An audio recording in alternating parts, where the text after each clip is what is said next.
నమస్తే, welcome to BCT news. నేను కళ్యాణి. వార్తల్లో ముందుగా హెడ్లైన్స్. గత 3 సంవత్సరాల నుండి తుఫాన్ ప్రభావం వల్ల మిర్చి పంట దిగుబడి తగ్గింది. జిల్లా హార్టికల్చర్ అధికారి జన్నమ్మ. స్త్రీలు అన్ని రంగాల్లో ముందుకు వెళ్లాలి. విశ్వ హిందూ పరిషత్ నాయకురాలు బండ్రెడ్డి రజని. వ్యవసాయంను లాభసాటిగా మార్చేందుకు పొలం పిలుస్తుంది కార్యక్రమాలను ప్రభుత్వం నిర్వహిస్తోంది. ఏడీఏ లక్ష్మి.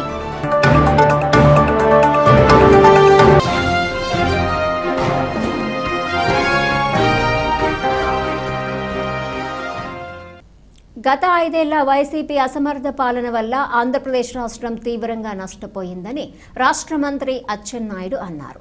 ఎప్పుడూ కూడా తాత్కాలిక శాసనసభ కానీ శాసన మండలి కానీ తాత్కాలిక సెక్రటరియేట్ అని ఎక్కడా అనలేదని ఆయన పేర్కొన్నారు. అన్ని ప్రాంతాలకు సమానమైన దూరమని ఆలోచించి ప్రతిపాదించడం జరిగిందని అన్నారు. అందరిలో కొద్ది సీనియర్ సభ్యులు చాలాసార్లు మంత్రులు చేశారు, కొద్దిగా అనుభవం ఉన్న వ్యక్తి. మేము అనేమంటామంటే ఎప్పుడు కూడా అంటే ఎలాగ తప్పు చెప్పాలనేది వాళ్ళు ఆలోచన చేసి తప్పులు చెప్పడం వాళ్ళ అలవాటు. ఎప్పుడు కూడా అధ్యక్ష, ఇది తాత్కాలికమైనటువంటి శాసనసభ గాని శాసన మండలి గాని సెక్రటేరియట్ గాని ఎప్పుడు మేము అనలేదు అధ్యక్ష. ఏ రికార్డు మీరు తీసుకున్నా సరే మేము ఏం చెప్పాం, ట్రాన్సిస్ట్ అంటే మనం పెర్మనెంట్ గా కట్టేలోపు ఇది వాడుకుంటామని చెప్పాము తప్ప ఇది తాత్కాలికమైన పదం ఎక్కడ కూడా రాలేదు అధ్యక్ష.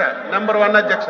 నెంబర్ 2, అంత పెద్ద మనిషి శ్మశానం అని ఎందుకు అన్నారంటే మరి ఆయన విజ్ఞతకు వదలొచ్చు. కానీ ఆ రోజుకి ఏదైతే కొత్త ప్రభుత్వం ఏర్పడిందో ఆ రోజు ఇదే శాసనసభలో సమావేశాలు నిర్వహించారు, ఇదే శాసన మండలిలో సమావేశాలు నిర్వహించారు. మేము కట్టినటువంటి సచివాలయంలోనే కేబినెట్ సమావేశాలు పెట్టి పరిపాలన చేశారు. మరి ఇన్ని జరిగిన తర్వాత అటువంటి వ్యక్తి ఆ మాట అనడం తప్పని చెప్పాము అధ్యక్ష. రెండవది, ఆ రోజు నేను కూడా శాసనసభలో ఉన్నాను. గౌరవ ప్రతిపక్ష నాయకులు గారు ఆ రోజు మున్సిపల్ అడ్మినిస్ట్రేషన్ మినిస్టర్ గా ఉన్నారు. ఇది డే 1 నుంచి చంద్రబాబు నాయుడు గారు ఒక సామాజిక వర్గం గురించి ఇక్కడ సచివాలయం, ఇక్కడ అమరావతికి రాజధాని ఏర్పాటు చేశారు. రాష్ట్రంలో వచ్చిన డబ్బంతా ఇక్కడే ఖర్చు పెట్టేస్తున్నారు, రాష్ట్రంలో ఎక్కడ కూడా అభివృద్ధి జరగడం లేదని ప్రతి ఒక్కరు అదే మాట్లాడారు అధ్యక్ష. మేము ఆ రోజు ఈ ప్రాంతాన్ని ఎంపిక చేసేటప్పుడు అన్ని ప్రాంతాలకి సమానమైనటువంటి దూరం, ఇది ఒక నూతన విధానంతో విన్ విన్ సిచ్యువేషన్ తో ముందుకెళ్తున్నాం, రైతులందరూ అంగీకరించారు, ఈ విధానంతో మేము చేస్తున్నామని చెప్పి శాసనసభలో నేనున్నాను అధ్యక్ష. ఆ రోజు అపోజిషన్ లీడర్ గా ఉన్నటువంటి వ్యక్తి నాకు ఎటువంటి అభ్యంతరం లేదు, ఇప్పుడున్న భూమి సరిపోదు, ఇంకొద్దిగా గ్యాదర్ చేస్తే మనకి సచివాలయానికి చాలా బాగా వస్తుందని చెప్పి నేనేదో అబద్ధం చెప్పడం కాదు అధ్యక్ష. ఇప్పుడు కావాలంటే స్పీచ్లు ఉంటాయి. అటువంటి వాళ్ళు అధికారంలోకి వచ్చిన తర్వాత ఈ రకంగా 3 రాజధానులు అని చెప్పి 5 సంవత్సరాలు ఎంత బాధ అంటే అధ్యక్ష, ఈ రోజు సచివాలయం భవనం, హైకోర్టు ఆ రోజు ఏవైతే మనం ఫౌండేషన్స్ వేసాం అధ్యక్ష, 5 సంవత్సరాలు నీటిలో ములగబెట్టారు. 8 మాసాల నుంచి ఆ నీరు తొండుతుంటే ఇప్పుడు కూడా రావడం లేదు అధ్యక్ష. ఇవన్నీ మీరు తెలియచేశారా, తెలియక చేశారా? ఒక వ్యక్తి కావాలని చేసినప్పుడు మీలాంటి సీనియర్స్ ఏనే కనీసం ఎందుకు చెప్పలేదని మేము బాధపడుతుంటే ఇంకా దాన్ని సమర్థించారు. మాట్లాడితే అధ్యక్ష, మాట్లాడితే మా బొత్స సత్యనారాయణ గారు గౌరవనీయులు, ఇది మీరు 10,500 ఎస్ఎఫ్టీ పెట్టి కట్టేశారు, ప్రజాధనాన్ని వృధా చేశారని చెప్పి మాట్లాడుతున్నారు అధ్యక్ష. విశాఖపట్నం అధ్యక్ష, ఋషికొండ ప్రకృతి వచ్చినటువంటి సంపద. ఋషికొండ కనీసం ఆ ప్రాంత వ్యక్తి సీనియర్ ఎంత తప్పు జరిగిందా అంత తప్పు జరిగింది, దాని గురించి డిస్కషన్ కి వెళ్ళక్కర్లేదు. ఈ రోజు నేను అడుగుతున్నాను అధ్యక్ష, ఈ రోజు కొత్త ప్రాంతం ఫైల్ టెస్టింగ్ అన్ని చేసిన తర్వాత కాంక్రీట్ అది బాగా వేసి ఆ రేటుకి ఇస్తే ఋషికొండ కొండ మీద కట్టింది ఎస్ఎఫ్టీ 26,000 అధ్యక్ష. 26,000 అధ్యక్ష. కమోటీ లక్షల కోట్ల రూపాయలు, లైట్లు లక్షల కోట్ల రూపాయలు. ఈ రోజు ఏమైంది? అది దేనికైనా ఉపయోగిస్తున్నారా? మళ్ళీ ఎంత విచిత్రం అంటే అధ్యక్ష, కనీసం ఒక తప్పు చేసిన తర్వాత ప్రజలు సమాజం చేసిన తప్పు అని చెప్పిన తర్వాత కనీసం పశ్చాత్తాపం లేదు. దానికి ఎదురుగా మేమే మునగాళ్ళం, మేమే ఇంత డబ్బు ఖర్చు పెట్టి కట్టాము, మాలాగా మీరు కట్టలేరని ఎదురుదాడి చేస్తుంటే ఇటువంటి వాళ్ళకి ఏం సమాధానం చెప్పాలి? దయ ఉంచి మీరు ఆ వేళ శ్మశానం అని అనడం చాలా తప్పు.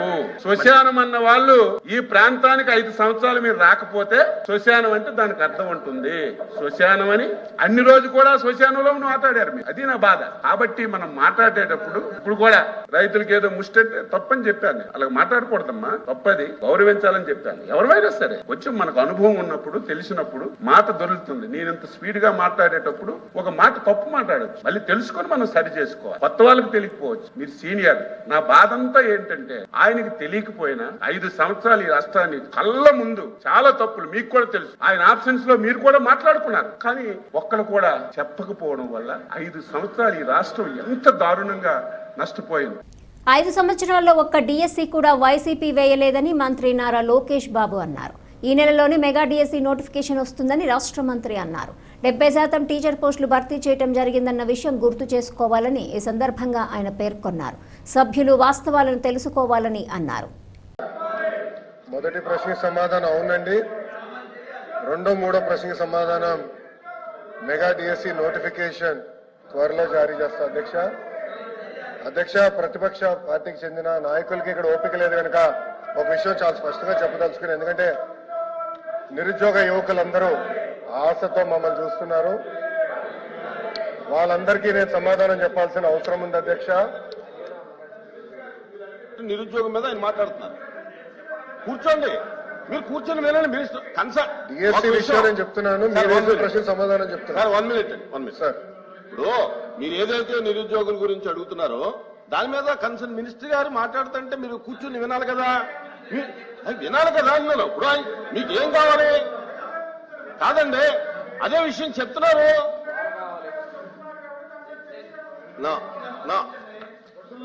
అధ్యక్ష, డిఎస్సి అనేది మీరు ఒక్కసారిగా చూస్తే గత ప్రభుత్వం ఒక్కసారి కూడా 5 సంవత్సరాల్లో ఒక్క డిఎస్సి కూడా వేయలేదు. ఎందుకు వేయలేదో వాళ్ళు సమాధానం చెప్పాలి అధ్యక్ష. డిఎస్సి విషయంలో ఒకసారి చూస్తే అధ్యక్ష, ఉపాధ్యాయుల నియామకంలో ఇప్పటికీ 1994 నుంచి చూస్తే అధ్యక్ష 2,60,194 పోస్టులు భర్తీ చేశాం అధ్యక్ష. దాంట్లో అధ్యక్ష తెలుగుదేశం పార్టీ అధికారంలో ఉన్నప్పుడు 1,80,272 పోస్టులు భర్తీ చేస్తాం జరిగింది అధ్యక్ష. అంటే 70% టీచర్ పోస్టుల నియామకం ఒక తెలుగుదేశం పార్టీ హయాంలో జరిగిందని గౌరవ సభ్యులు ముందర తెలుసుకోవాల్సిన అవసరం ఉంది అధ్యక్ష. మీరు చూస్తే గౌరవ ముఖ్యమంత్రి గారు కానివ్వండి, నేను కూడా మంత్రిగా బాధ్యతలు స్వీకరించినప్పుడు డిఎస్సి పైన తొలి సంతకం పెడతాం జరిగింది అధ్యక్ష. దాంట్లో భాగంగా 2/7/24కి టెట్ నిర్వహిస్తాం జరిగింది. 4,27,000 మంది అప్లై చేశారు. దాంట్లో 3,68,000 మంది అపియర్ అయ్యారు. 1,87,000 మంది క్వాలిఫై అయ్యారు అధ్యక్ష. మీరు చూస్తే 3/10/24 నుంచి 21/10/24 వరకు టెట్ కూడా పూర్తి చేస్తాం జరిగింది అధ్యక్ష. 1 మ్యాన్ కమిషన్ రిపోర్ట్ త్వరలో రాబోతుందని మేము భావిస్తున్నాం అధ్యక్ష. ఎట్టి పరిస్థితుల్లో మార్చి నెలలో డిఎస్సి నోటిఫికేషన్ ఇచ్చే బాధ్యత మన ప్రభుత్వం తీసుకుంటుందని నిరుద్యోగ యువకులకి ఈ సభ సాక్షిగా నేను హామీ ఇస్తాం జరుగుతుంది అధ్యక్ష. విచిత్రం ఏంటంటే నాకు వేసిన 2 ప్రశ్నలు ప్రతిపక్ష పార్టీలు, కానీ వాళ్ళు వేసిన ప్రశ్నల మీద చర్చించడానికి సిద్ధంగా లేకపోతే నిజంగానే చాలా చాలా బాధాకరం. ఇప్పుడన్నా వాస్తవాలు తెలుసుకోవాలని గౌరవ సభ్యులను కోరుతున్నాను. 22ఏలో సమస్యలు అధికంగా ఉన్నాయని, వాటిని చాలా వరకు పరిష్కరించడం జరిగిందని రాష్ట్ర రెవెన్యూ, రిజిస్ట్రేషన్ మరియు స్టాంప్స్ శాఖ మంత్రి అనగాని సత్యప్రసాద్ అన్నారు. ఇప్పటి వరకు భూ సమస్యలపై 2,79,071 ఫిర్యాదులు వచ్చాయని, 2,57,851 దరఖాస్తులు పరిశీలించామని, రీసర్వేను త్వరలో పూర్తి చేస్తామని ఆయన పేర్కొన్నారు. పుల్లారావు గారు, రాజగోపాల్ గారు, రవికుమార్ గారు, విజయ్ గారు ఈ రాష్ట్రంలో గత పరిపాలనలో జరిగినటువంటి అవకతవకలను చాలా బాగా చెప్పారు అధ్యక్ష. ఎందుకంటే అధ్యక్ష, గత ప్రభుత్వంలో అధికారులను అడ్డుపెట్టుకుని అప్పుడు నాయకులు ఎలా భూ కబ్జాలు చేశారో చాలా కులంకషంగా అందరికీ తెలుసు అధ్యక్ష. దాంట్లో ముఖ్యంగా రీసర్వే ఏదైతే కేంద్ర ప్రభుత్వం గత 100 సంవత్సరాల ముందు చేసినటువంటి సర్వేని మళ్ళా డిజిటలైజ్ చేయాలనే లక్ష్యంతో ఒక అద్భుతమైన కార్యక్రమం చేసుకుని ఈ రాష్ట్ర ప్రభుత్వాలకు ఇచ్చింది అధ్యక్ష. దాంట్లో భాగంగా ఈ రీసర్వే అధ్యక్ష. గత ప్రభుత్వంలో అధ్యక్ష 6,688 గ్రామాల్లో అధ్యక్ష రీసర్వే చేశారు. గౌరవ సభ్యులు పుల్లారావు గారు చెప్పినట్టుగా ఏదైతే కాల పరిమితి 40 రోజులు ఉంటుందో అప్పీల్కి దాన్ని కుదించి 21 రోజులు చేసి ఏదో తొందరగా సరిహద్దు రాళ్ళల్లో వాళ్ళ బొమ్మలు వేసుకోవాలని చెప్పేసి ఒక ఆలోచనతో ఏదైతే పాస్బుక్లు ఇస్తా ఉన్నారో దాంట్లో రాజముద్ర కాకుండా వాళ్ళ ఫోటో వేసుకోవాలని తొందరపాటుతో అన్ని అవకతవకలు అన్ని ఇబ్బందులు పడే విధంగా చేశారు అధ్యక్ష. ఎన్నో రకాల ఇబ్బందులు గ్రహించి ఏదైతే వారి యొక్క ఈ ఫోటోలో వేసుకునే పిచ్చిని గ్రహించి గౌరవ ముఖ్యమంత్రి గారు ప్రమాణ స్వీకారం చేసిన తర్వాత ఏదైతే ల్యాండ్ టైటిలింగ్ యాక్ట్ రద్దు చేశారో దాని తర్వాత అధ్యక్ష రీసర్వే అయిన గ్రామాల్లో తప్పకుండా గ్రామ సభలు పెట్టి ఏదైతే ఇన్ని అర్జీలు వస్తూ ఉన్నాయో దాదాపుగా 2,79,712 అధ్యక్ష అర్జీలు గౌరవ సభ్యులు 1,80,000 అని చెప్పారు. కాదు అధ్యక్ష 2,79,712 అర్జీలు వచ్చినాయి అధ్యక్ష మాకు గ్రామ సభల్లో. అధ్యక్ష 14/10/2024 నుంచి అధ్యక్ష 25/11/2024 దాకా మేము ఈ గ్రామ సభలు నిర్వహించాం అధ్యక్ష. ఈ వచ్చిన అర్జీల్లో అధ్యక్ష గౌరవ ముఖ్యమంత్రి గారు ఎప్పటికప్పుడు రివ్యూ చేయబట్టి 2,57,881 అర్జీలు పరిష్కరించాం అధ్యక్ష. ఇంకా 21,831 అర్జీలు పరిష్కరించాల్సి ఉంది అధ్యక్ష. దీంట్లో ముఖ్యంగా అధ్యక్ష విస్తీర్ణంలో వచ్చినటువంటి హెచ్చుతగ్గులు 99,000 వచ్చినాయి అధ్యక్ష. జాయింట్ ఎల్పిఎం ఏది చెప్పారో అవి 64,000 వచ్చినాయి అధ్యక్ష. రెవెన్యూ అంశాలు అంటే ముఖ్యంగా పేరు కానీ వర్గీ అంటే ల్యాండ్ యొక్క క్లాసిఫికేషన్ మార్పులు కానీ పేర్లు దిద్దుబాట్లు కానీ అదే సరిహద్దుల్లో విస్తీర్ణంలో మార్పులు కానీ ఇవన్నీ కూడా 1,16,000 వచ్చినాయి అధ్యక్ష. దాదాపుగా 90% ఇవన్నీ కూడా పూర్తి చేయడం అయింది అధ్యక్ష. అయితే ముఖ్యంగా అధ్యక్ష జాయింట్ ఎల్పిఎం గురించి చెప్పారు అధ్యక్ష. ఎంతోమంది యజమానులు ఒకటే సర్వే నెంబర్లో ఉన్నప్పుడు ఈ ఒకటి జాయింట్ ఎల్పిఎం అనే సమస్య చాలా పెద్ద ఎత్తున వచ్చింది అధ్యక్ష. అయితే అధ్యక్ష దీన్ని విడగొట్టి పూర్తిగా రిజిస్ట్రేషన్ చేసుకునే హక్కు వచ్చే దిశగా ఈ ప్రభుత్వం ముందుకెళ్ళింది అధ్యక్ష. 1వ తారీఖు జనవరి నుంచి అధ్యక్ష 6 నెలల పాటు ఫీ మినహాయింపు కూడా ఇచ్చి ఈ యొక్క సబ్ డివిజన్ చేసుకోవడానికి కూడా అవకాశాలు ఇచ్చింది అధ్యక్ష. దాంట్లో మాకు వచ్చిన 71,337 అర్జీ దరఖాస్తులు వస్తాయి అధ్యక్ష. ఇప్పటికి 62,816 దరఖాస్తులు మేము పరిష్కరించాము అధ్యక్ష. సబ్ డివిజన్ చేసి వాళ్ళకి మళ్ళీ రిజిస్ట్రేషన్ చేసుకునే విధంగా సపరేట్ సబ్ డివిజన్ ఎల్పిఎం ఇచ్చే విధంగా అధ్యక్ష. అలాగా ఒక పాజిటివ్ మూడ్లో ముందుకెళ్తా ఉన్నాం అధ్యక్ష. ఏదైతే రీసర్వే మళ్ళీ మేము జనవరి 20న మొదలుపెట్టాము అధ్యక్ష. గౌరవ ముఖ్యమంత్రి చాలా క్లియర్ చెప్పారు. చాలా జాగ్రత్తగా రోజుకి ఆత్రం పడకుండా 20 ఎకరాలు చొప్పున చేసే విధంగా 200 నుంచి 250 ఎకరాలు ఒక బ్లాక్ లాగా పెట్టి అక్కడ ఒక విఆర్ఓ ఒక సర్వేయరు వాళ్ళు వెళ్ళి అక్కడ రోజు అక్కడ ఉండి ఇద్దరు రెవెన్యూ అధికారులు అక్కడికి వెళ్ళి మొత్తం కూడా చుట్టుపక్కల ఉన్న ప్రతి ఒక్కరికి కూడా అంటే వాట్సాప్ గ్రూప్ పెట్టి చుట్టుపక్కల అందరూ కూడా రైతులకు తెలియజేసి అంటే చాలా క్లారిటీగా చేయాలని చెప్పేసి కూడా గౌరవ ముఖ్యమంత్రి గారు చెప్పారు అధ్యక్ష. దాని ద్వారా ఈ రీసర్వేని చాలా పారదర్శకంగా సమయం తీసుకుని అంటే ఏదో ఆత్రంగా చేయాలని కాదు అధ్యక్ష. 3 సంవత్సరాల ప్రణాళిక పెట్టుకున్నాం అధ్యక్ష. ఏదైతే ఇప్పుడు 698 గ్రామాల్లో పైలట్ జరుగుతుందో అధ్యక్ష, తర్వాత 1,200 గ్రామాలు చొప్పున 4 నెలలు ఇచ్చే అధ్యక్ష. ఒక దాదాపు 100 రోజులు ఇచ్చే అధ్యక్ష. ఒక 3 సంవత్సరాల కాలం పడుతుంది అధ్యక్ష. ఎందుకంటే ఇది చరిత్రలో నిలిచిపోయే విధంగా ఈ రీసర్వేని మళ్ళీ చేయాలి. ఎందుకంటే ఒక స్టేజ్లో అయితే ఆపేద్దాం అనుకున్న పరిస్థితి అధ్యక్ష. కానీ ఈ ప్రోగ్రాం మంచిది కానీ గత ప్రభుత్వం వాళ్ళు దోచుకోవడం కోసం వాడారని చెప్పేసి దీన్ని మేము మార్చి పకడ్బందీగా చేస్తా ఉన్నాం అధ్యక్ష. అలాగే అధ్యక్ష గౌరవ సభ్యులు 21A గురించి అడిగారు అధ్యక్ష. తర్వాత AC గురించి అడిగారు అధ్యక్ష. ముఖ్యంగా అధ్యక్ష మేమైతే ఏదైతే రెవెన్యూ సదస్సులు పెట్టామో అధ్యక్ష దాంట్లో 6వ తారీఖు 6/12/2024 నుంచి అధ్యక్ష 8/1/2025 దాకా పెట్టాం అధ్యక్ష. దాంట్లో దాదాపుగా మాకు 2,34,670 అర్జీలు వచ్చినాయి అధ్యక్ష. దాంట్లో 1,79,000 మేము పరిష్కరించాము అధ్యక్ష. ఇంకా 54,000 చేయాల్సిన ఉన్నాయి అధ్యక్ష.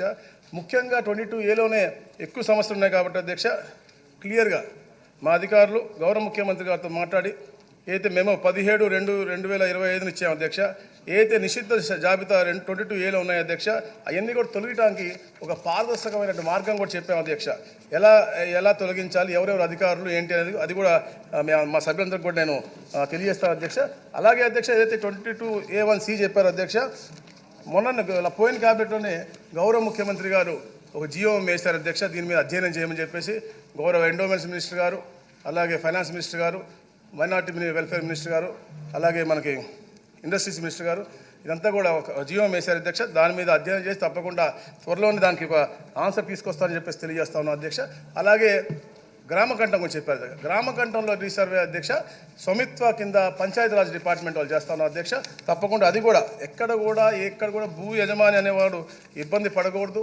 తప్పకుండా ఒక పారదర్శకంతో పరిపాలన చేయాలి. తప్పకుండా ఎందుకంటే ఒక ఎమోషన్ అధ్యక్ష, భూమి అనేది ప్రతి ఒక్కరికి కూడా ఆ ఎమోషన్ దెబ్బ తీయకూడదని చెప్పే లక్ష్యంతో సమయం తీసుకుని మెల్లంగా అయినా కూడా అందరి సూచనలు తీసుకుని తప్పకుండా ప్రతి ఒక్క సమస్యను కూడా పరిష్కరిస్తాం అధ్యక్ష. థ్యాంక్ యూ అధ్యక్ష. క్వశ్చన్ నెంబర్ పిట్టలవానిపాలెం మండలం చందోలు మేజర్ పంట కాలువను జిల్లా కలెక్టర్ జె వెంకటమురళి పరిశీలించారు. మేజర్ పంట కాలువలో విస్తృతంగా చెత్త డంప్ చేయడంపై అధికారులను మందలించారు. యుద్ధ ప్రాతిపదికన చెత్త తొలగించాలని పంచాయతీ అధికారికి ఆదేశించారు. చెత్త సంపద కేంద్రానికి స్థలం కేటాయించాలని అధికారులకు కలెక్టర్ ఆదేశాలు జారీ చేశారు.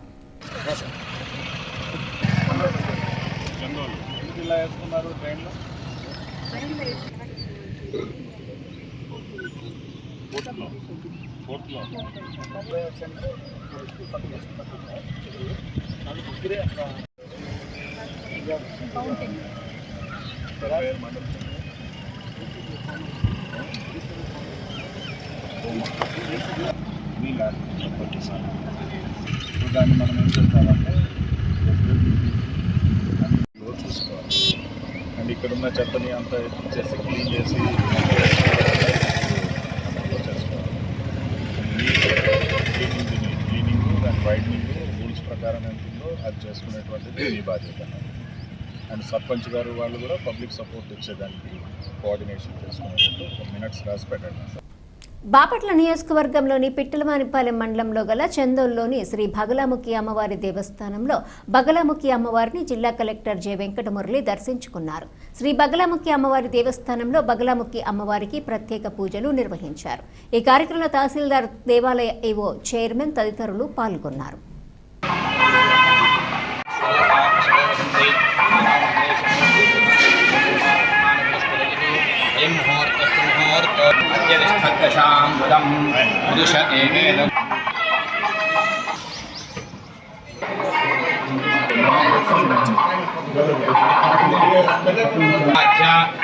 కార్యాణి శీఘ్రమేవ సుసాధ్యత సిద్ధ్యర్థం అసాధ్య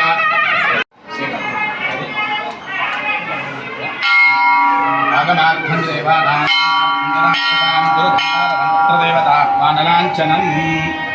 ఓం భగవదేవం విశేషం శిష్టాయాం శుభతిథౌ అస్య యజమాన్యస్య శ్రీ. స్త్రీలు అన్ని రంగాలలో ఇంకా ముందుకు వెళ్లాలని విశ్వ హిందూ పరిషత్ నాయకురాలు బండ్రెడ్డి రజని అన్నారు. బాపట్ల పట్టణంలోని శివాలయంలో అంతర్జాతీయ మహిళా దినోత్సవ వార్షికోత్సవాలను పురస్కరించుకొని బండ్రెడ్డి రజని తల్లికి వందనం అనే కార్యక్రమం నిర్వహించారు. వివిధ సామాజిక వర్గాల నుంచి ఆధ్యాత్మిక కార్యక్రమంలో ఉన్న మాతృమూర్తులను ఆహ్వానించి వారికి శాల్వా కప్పి సన్మానించి పండు తాంబూలంతో చీర జాకెట్ పెట్టి పాదపూజ చేసి వారి ఆశీస్సులను ఆమె అందుకున్నారు. మహిళలకు శుభాకాంక్షలు తెలియజేసి అన్ని రంగాల్లో అభివృద్ధి చెంది ముందడుగు వేయాలని, మహిళా శక్తిని తెలియజేయాలని పిలుపునిచ్చాయి. అనంతరం ప్రసాద వితరణ కార్యక్రమాన్ని నిర్వహించారు. ఈ కార్యక్రమంలో వివిధ రంగాలకు చెందిన మహిళలు తదితరులు పాల్గొన్నారు. మహిళ లేనిదే సృష్టి లేదు, తల్లి లేనిది సృష్టి లేదు. తండ్రి ఉండాలి, తల్లి ఉండాలి. కానీ తల్లి తండ్రి కన్నా కూడా ముఖ్యం తల్లి. ఆ తల్లి బిడ్డల్ని ఎన్ని రకాలుగా అవస్థలు పడి సాకి పెద్ద చేసి ఎన్ని రకాలుగా చేసి వాళ్ళని వృద్ధిలోకి తీసుకొచ్చి వాళ్ళని ఒక స్థాయిలో నిలబెడుతుందంటే ఆ తల్లి ఎంత గొప్ప విశేషంగానే చెప్పుకోవచ్చు. వాళ్ళకు ఒక స్థానం దక్కించుకున్నారు. ఇంకా అందరం కూడా కలిసికట్టుగా ఉండి మన మహిళలు అందరూ అంటే ఒకరికొకరు సహాయ సహకారాలు అందించుకోవాలి. అట్లాగా అందించుకుంటే మన మహిళలు ఇంకా ముందడుగు వేయచ్చు అనమాట. దీనికోసం ఇట్లాంటి చిన్న చిన్న కార్యక్రమాలు పెట్టుకుంటా మనం మహిళా దినోత్సవ శుభాకాంక్షలు తెలియజేసుకుంటూ ఉంటే ఏంటంటే పటిష్టం అవుతుంది అనమాట మన మధ్యన ఉండే కమ్యూనికేషన్.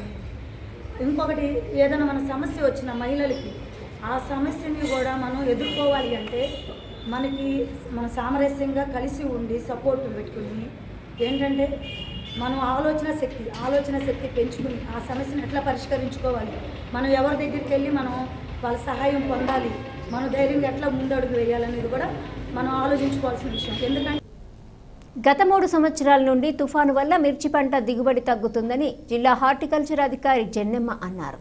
బాపట్లపట్నంలోని హోటల్ గౌతమ్ గ్రాండ్లో ఐటీసీ గ్రామసిరి సంయుక్తంగా బంగారు భవిష్యత్తు కార్యక్రమంపై రైతులకు అవగాహన కార్యక్రమాన్ని నిర్వహించారు. తుఫాన్లకు తోడు ఎక్కువ పురుగు పట్టడం జరుగుతుందని, అందువల్ల మందులు కూడా ఎక్కువగా వినియోగిస్తున్నారన్నారు. అయితే మందులను తగ్గించి అధిక దిగుబడి పొందేందుకు పలు రకాల కార్యక్రమాలను ప్రభుత్వం చేపడుతుందని ఈ సందర్భంగా ఆమె పేర్కొన్నారు. గ్రామసిరి డైరెక్టర్ శ్రీనివాసరావు మాట్లాడుతూ ఐటీసీ వారి అనుబంధంతో వివిధ రకాల కార్యక్రమాలను 4 జిల్లాల్లో విస్తరించి చేపడుతున్నామని అన్నారు. రైతులు ఆర్థికంగా అభివృద్ధి చెందేందుకు వివిధ రకాల మొక్కలు, జామాయిలు సరికా ఇవ్వటం జరుగుతుందన్నారు. అదేవిధంగా అడవి తగ్గుతుండటం వలన రైతులకు కావలసిన కలప వారే తయారు చేసుకునే విధంగా ప్రోత్సహించడం జరుగుతుందని పేర్కొన్నారు. ఈ కార్యక్రమంలో జిల్లా ఫారెస్ట్ అధికారి భీమయ్య, దోమ రిసోర్స్ పర్సన్ రమేష్, రైతులు తదితరులు పాల్గొన్నారు. ముఖ్యంగా మా మేజర్ ప్రాజెక్టు ఐటీసీ వారి ద్వారా సిఎస్ఆర్ ప్రోగ్రాంలో ఎన్విరాన్మెంట్ ప్రోగ్రామ్ మనం అనేటువంటిది చేయడం అనేటువంటి జరుగుతుంది సార్. దాంట్లో భాగంగా 2013-14 దగ్గర నుంచి ఐటీసీ ఎంఎస్కే వారితో మేము కొలాబరేట్ అయ్యి ఈ కార్యక్రమాన్ని 4 జిల్లాల్లో విస్తరింపజేసుకున్నాం. బాపట్ల, ప్రకాశము, ఈస్ట్ గోదావరి అండ్ ఏలూరు జిల్లాల్లో ఈ కార్యక్రమాన్ని ఏర్పాటు చేసుకోవడం జరిగింది సార్. దీని ద్వారా ఇప్పటివరకు కూడా దగ్గర 3000 హెక్టార్లలో మన బాపట్ల జిల్లాలో కానివ్వండి, 5000 హెక్టార్లు ప్రకాశం జిల్లా కానివ్వండి, 2.5 హెక్టార్లు ఈస్ట్ గోదావరి, వెస్ట్ గోదావరిలో మన ఎన్విరాన్మెంట్ ప్రోగ్రాం కింద, తర్వాత ఎవరైతే ఈ రైతులు సరుగుడు, జామాయిలు ఇట్లాంటి కార్యక్రమాన్ని ఏర్పాటు చేసి వాళ్ళ ఆర్థిక అభివృద్ధి కొరకు పాటుపడటం అనేది జరుగుతుంది సార్. దీంట్లో భాగంగా ఏమంటే మేము కొన్ని కార్యక్రమాలు వరల్డ్ ఎన్విరాన్మెంట్ డే కార్యక్రమాలు కానివ్వండి, తర్వాత మళ్ళీ మనం చేసేటువంటి రైతులకి అభివృద్ధికి అంటే టొబాకో ఫార్మర్స్ మనకి ప్రకాశం జిల్లాలో ఎక్కువగా కూడా టొబాకో గ్రోయర్స్ ఉన్నారు కాబట్టి వాళ్ళకి హెల్ప్ చేయడం కోసం వాళ్ళ యొక్క క్యూరింగ్కి కావాల్సినటువంటి కలపని వేరే చోట కనుక తీసుకొచ్చుకుంటే అడవులు అనేటువంటివి కొంచెం తగ్గిపోతాయనే ఉద్దేశంతో వాళ్ళ యొక్క క్యూరింగ్కి కావాల్సినటువంటి కలప వాళ్ళే సమకూర్చుకోవాలనే ఉద్దేశంతో గ్రో ఓన్ ఫ్యూయల్ ప్లాంటేషన్ అనేటువంటి ఒక కార్యక్రమాన్ని తీసుకొని వచ్చి గత 3 ఏళ్లుగా ఎవరైతే TBG farmers, tobacco growers registration అయి ఉంటారో ఆ ఫార్మర్స్కి దాని మీద అవగాహన కల్పించి వాళ్ళ యొక్క దాంట్లో యొక్క పంటలు నాటించి వాళ్ళకి ఈ యొక్క కలపని బయట నుంచి తెచ్చుకోకుండా సమయానికి వాళ్ళ కలప వాళ్ళే తీసుకునేటువంటి విధంగా ఏర్పాటు చేయడం జరుగుతుంది సార్. వాళ్ళని చేస్తే మన జిల్లాలో కూడా మనకి ఇప్పటి వరకు అంటే చిల్లీస్ మేజర్గా మన బాపట్ల జిల్లా ఏదైతే ప్రకాశం జిల్లా నుంచి వచ్చిన 11 మండలాల్లో చిల్లీసే గ్రో చేస్తాం. కొంచెం పెస్ట్లు కానివ్వండి, కరెక్ట్గా మన ప్రొడక్షన్ వచ్చే టయానికి ఈ సైక్లోన్ వల్ల 3 years నుంచి చిల్లీస్ ఏరియా తగ్గిపోతూ వస్తుంది. ప్రతి సంవత్సరం ఏదో ఒక మ్యాండ్యూ సైక్లోన్, తర్వాత మించాంగ్ సైక్లోన్ అని, దానికి తోడు తామర పురుగు దీనికి ఎక్కువ ఉంటుంది కాబట్టి తామర పురుగు వల్ల మన ప్రొడక్షన్ తగ్గిపోతుంది. అలాగే 52,000 ఏకర్స్లో కల్టివేట్ చేసిన 3 years బ్యాక్ చేసింది ఈరోజు 17,000 ఏకర్స్కే పరిమితమైంది. మేజర్గా ఏంటంటే దీంట్లో మనకున్న కమర్షియల్ క్రాప్ చిల్లీస్. ఫార్మర్స్ ఏం చేస్తున్నారు, ఇష్టం వచ్చిన రీతిలో ఎప్పటికప్పటికి కాస్ట్ ఆఫ్ కల్టివేషన్ పెంచుకుంటానే పోతున్నారు తప్ప మనకు వచ్చే దిగుబడికి మనం పెట్టే పెట్టుబడికి అనేది రైతుల్లో అవగాహన తక్కువ ఉంది. దీనికోసం మనం ఏంటంటే చాలా ట్రైనింగ్స్ని ఆర్గనైజ్ చేస్తున్నాము. ముందు పెట్టుబడిని తగ్గించాలి. ఎవరు పెట్టినా మేము 2 లక్షలు పెట్టామంటే మేము 3 లక్షలు పెట్టాము ఇలా చెప్పుకుంటూ వస్తున్నారు. దీనికి ఐటీసీ వాళ్ళు కూడా ఏంటంటే కొన్ని చోట్ల ఐపీఎం ప్రాక్టీసెస్ వాళ్ళు చేయడం జరిగింది. జిగురు అట్లు కానివ్వండి, బ్లూ అట్లు, అలాగే ఫిరమోన్ ట్రాప్స్, ఇవన్నీ కొంత పరిమిత ఏరియాలు ఇస్తున్నారు. అదే మన క్లస్టర్ డెవలప్మెంట్ కానీ వాళ్ళతో చేసి ఉంటే నెక్స్ట్ టైము ఎక్కువ ఏరియాలో రైతుల యొక్క చిల్లీస్లో మనం చేయాల్సింది ఏంటంటే పెట్టుబడి ఖర్చులు తగ్గించాలి. ఎందుకంటే కంటిన్యూ 2 రోజులకు ఒకసారి మందులు కొడతామంటున్నారు. మనకు కనీసం ఒక మందు పనిచేయాలంటే 5 days, మనమైతే 1 week చెప్తాము టెక్నికల్గా. కనీసం 5 days అన్నా గ్యాప్ ఉంచాలని చెప్తే వాళ్ళు పక్క ఫార్మర్ కొట్టడం, దానికంటే కాస్ట్లీ మందు తెచ్చుకోవటం, ఈ విధంగా చేస్తున్నారు. ఇలాంటి అవేర్నెస్ క్రియేట్ చేయాలనే ఉద్దేశంతో ఈ సంవత్సరం క్లస్టర్ డెవలప్మెంట్ ప్రోగ్రాంలో ఇవన్నీ ఫార్మర్స్ చెప్పి మంచిగా మనకేంటంటే ఆ ప్రోగ్రాంలో మేజర్గా ఏంటంటే మన సీడ్ నుంచి సీడ్ బ్రాండింగ్, మన ప్రొడక్షన్ బ్రాండింగ్ ఇచ్చేదాకా మార్కెట్ దాకా ఉంటుంది లింకేజ్. సో అవన్నీ చేయాలి కాబట్టి వాళ్ళు ఐటీసీ వాళ్ళు మాకు సపోర్ట్ చేస్తే ఒక ఇంప్లిమెంటింగ్ ఏజెన్సీని ఐడెంటిఫై చేయమన్నారు. మేము కూడా ఐటీసీ వద్ద మాట్లాడితే వాళ్ళు ఒప్పుకున్నారు చేయడానికి. ఈ సంవత్సరం మన జిల్లాలో ఒకవేళ ఒప్పుకుంటే మీతో అందరితో కలిసి పనిచేయడానికి మేము అంటే నేను లాస్ట్ ఇయర్ బాపట్ల జిల్లా చందోలు పోలీస్ స్టేషన్ పరిధిలో పిట్టలవారిపాలెంలోని ప్రభుత్వ జూనియర్ కళాశాల, కాజీపాలెంలోని డిఎస్ రాజు జూనియర్ కళాశాలలను Bapatla additional SP TP Vithaleshwar స్వయంగా తనిఖీ చేసి ఇంటర్మీడియట్ ప్రథమ సంవత్సర పరీక్షలు జరుగుతున్న తీరును పరిశీలించి అధికారులకు పలు సూచనలు చేశారు. షూటింగ్ వాల్ సౌత్ జోన్ నేషనల్స్లో చింతాయిపాలెం క్రీడాకారుడు పిట్టు చిన్నయప్పారెడ్డికి బంగారు పతకం సాధించినట్లు ప్రధానోపాధ్యాయులు వెంకట్రాజ్ అన్నారు. చింతాయిపాలెం జిల్లా పరిషత్ ఉన్నత పాఠశాలలో చదువుతున్న పిట్టు చిన్నయప్పారెడ్డి ఈ నెల 1 నుంచి 3 వరకు తెలంగాణ రాష్ట్రంలో నల్గొండ జిల్లా ఎన్జీ కాలేజీలో జరిగిన 4వ south zone nationals shooting ball పోటీలలో ఆంధ్రప్రదేశ్ జట్టు తరపున జూనియర్స్ విభాగంలో పాల్గొని బంగారు పతకం సాధించారు. మరో విద్యార్థిని ఎల్లవుల సలోమి అండర్ 14 బాలికల విభాగంలో విజయవాడలో జరిగిన ఫెన్సింగ్ తృతీయ స్థానం పొందింది. వీరిని పాఠశాల ప్రధానోపాధ్యాయులు తోట వెంకట్రాజు, వ్యాయామోపాధ్యాయులు ఎం గోపి, ఉపాధ్యాయులు అభినందించారు. వెళ్ళాము ఆంధ్రప్రదేశ్ నుండి తెలంగాణలో నల్గొండలో జరిగింది.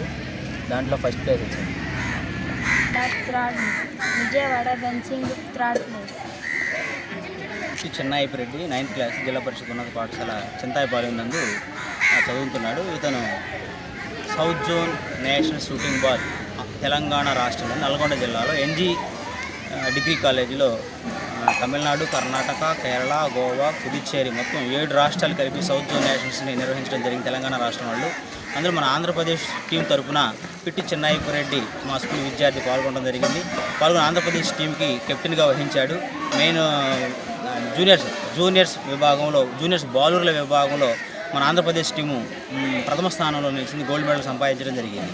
అదేవిధంగా ఎల్లావుల సలోమి అనే 8th క్లాస్ అమ్మాయి అండర్ 14 గర్ల్స్ బాలికల విభాగంలో విజయవాడలో జరిగినటువంటి రాష్ట్ర స్థాయి పోటీలో తృతీయ స్థానము, అదే బీఆర్ స్టేడియంలో జరిగినటువంటి జిల్లా స్థాయిలో గోల్డ్ మెడల్ సాధించడం జరిగింది. వ్యవసాయంను లాభసాటిగా మార్చేందుకు పొలం పిలుస్తోంది కార్యక్రమంను ప్రభుత్వం నిర్వహిస్తోందని ఏడీఏ లక్ష్మి అన్నారు. కర్లపాలెం పంచాయతీ కార్యాలయంలో పొలం పిలుస్తోంది కార్యక్రమంపై రైతులకు అవగాహన కార్యక్రమం నిర్వహించారు. ఈ సందర్భంగా మండల వ్యవసాయ అధికారి మాట్లాడుతూ రసాయనిక ఎరువులు వాడకం వల్ల భూమి చౌడుబారుతుందన్నారు. పచ్చిరొట్ట ఎరువుల వల్ల భూమికి పోషకాలు అందుతాయన్నారు. ఈ కార్యక్రమంలో వ్యవసాయ విస్తరణాధికారి భాగ్యలక్ష్మి, గ్రామ సహాయ అధికారి భ్రమరాంబ, రైతులు పాల్గొన్నారు. పచ్చిరొట్ట ఎరువు వేసి దున్నడం ద్వారా ఏంటంటే భూమికి సత్తు అనేది యాడ్ అవుతూ ఉంటుంది. అలాగే ఏంటంటే భూమి గుణపడడానికి అవకాశం ఉంటుంది. మనం ఏ పాటికి రసాయనిక ఎరువులు అనేవి వేసేస్తున్నాం, వాటి ద్వారా ఏంటంటే భూమి చౌడుబారిపోవడానికి అవకాశం ఉంటుంది. మనం ముందులాగా పశువులు ఎరువు వేసుకోవడానికి పశువులు ఎవరికి ఉండట్లేదు. కనీసం పచ్చిరొట్ట ఎరువు అన్న వేసుకొని దున్నిస్తే కొంతవరకు భూమి బాగుపడడానికి ఉంటుంది. తర్వాత తరాలకు సంబంధించి మనం మంచిగా నేలను అందించడానికి కూడా ఉంటుంది. రైతులుగా గుర్తింపుకోవాలి కాబట్టి తప్పనిసరిగా ప్రతి ఒక్కళ్ళు తీసుకోవాలి. దీనికి కూడా టైం లైన్ పెట్టడానికి కారణం ఫాస్ట్గా అవుతుంది. మళ్ళీ పనిలో పడితే ఇప్పుడు 3 నెలలు టైం ఇచ్చారనుకోండి, నెమ్మదిగా చేస్తారు. రేపు ఈ క్రాపింగ్ రాగానే రేపు మళ్ళీ పంటలు పట్టం దిగినవ్వగానే మళ్ళీ దాంట్లోకి వెళ్ళిపోతారు. ఇది డ్రాగ్ ఆన్ అయిపోద్దనే ఉద్దేశంతో దీనికి టైం లైన్లు ఫిక్స్ చేశారు. కాకపోతే ఇది మాత్రం మళ్ళీ ఎక్స్టెండ్ చేసి మళ్ళీ ఇస్తారు. పైగా ఇంకొకటి ఉంది, మీది రాలేదనేది కూడా అందరికీ తెలుసు. కాబట్టి తప్పనిసరిగా ఒకవేళ టైం లైనే పెట్టారని మీరు అనుకున్నా మీకు మళ్ళా తప్పనిసరిగా ఇన్ని రోజులని ఇస్తారు. వాళ్ళు ఒకసారి మీది ఓకే చేసి మీ విలేజ్ కనిపించి మీకు డేటా రాగానే మా వాళ్ళు మిగతా విఏఎల్ను కూడా ఇక్కడే వేస్తాం. అందరూ కలిసి మీకు ఇన్ టైంలో అందరివి రిజిస్ట్రేషన్ అయ్యేలాగానే చూస్తారు. డే అండ్ నైట్ పనిచేసైనా సరే మీ పని పూర్తి చేస్తారు. ఒకవేళ టైం లైను అందరిది అయిపోయాక మనకిస్తే ఇంత టైం ఉండదేమోనండి అని మీకు గాబరా అయితే అక్కర్లేదు. మనకి ఇక్కడ 15 మంది స్టాఫ్ ఉన్నారు. అందరినీ కూడా ఈ 3 విలేజెస్లోనే వేసి అందరి చేత పని చేయిస్తాం. కాబట్టి అందరూ వచ్చినా కానీ అప్పుడు లైన్గా నుంచోవాలేమో అలాంటిది కూడా లేకుండా అందరి స్టాఫ్ని ఒకే చోట వేసి, ఎందుకంటే మిగతా చోట్ల మ్యాక్సిమం కంప్లీట్ అయిపోతుంది కాబట్టి వేసి కంప్లీట్ చేస్తాము. మీరెవరు దాని గురించి అయితే వర్రీ అవ్వక్కర్లేదు. కానీ మనకి రాగానే మీరు ప్రతి ఒక్కళ్ళకి అంటే మీ కుటుంబంలో ఎంతమంది పేర పొలం ఉంటుందో, మామూలుగా పిఎం కిసాన్కి అయితే కుటుంబంలో ఒక్కరికి మాత్రమే పొలం ఉన్న పిఎం కిసాన్ వస్తుంది కాబట్టి వాళ్ళదే రిజిస్ట్రేషన్ అనుకుంటారు. ఇక్కడ ఇంట్లో భార్య, భర్త, పిల్లలకి అందరి పేర్ల మీద ఉన్న వాళ్ళందరూ ప్రతి ఒక్కళ్ళు కూడా మీరు రిజిస్ట్రేషన్ చేయించుకోవాలి. ఎవరి పేరు మీద పొలం ఉంటే వాళ్ళు. వార్తలు ముగించే ముందు హెడ్లైన్స్ మరోసారి.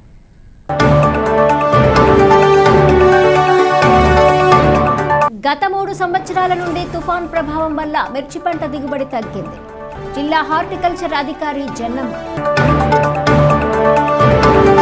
స్త్రీలు అన్ని రంగాల్లో ముందుకు వెళ్లాలి. విశ్వ హిందూ పరిషత్ నాయకురాలు బండ్రెడ్డి రజని.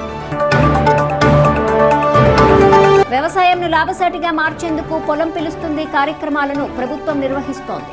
ఏడీఏ లక్ష్మి.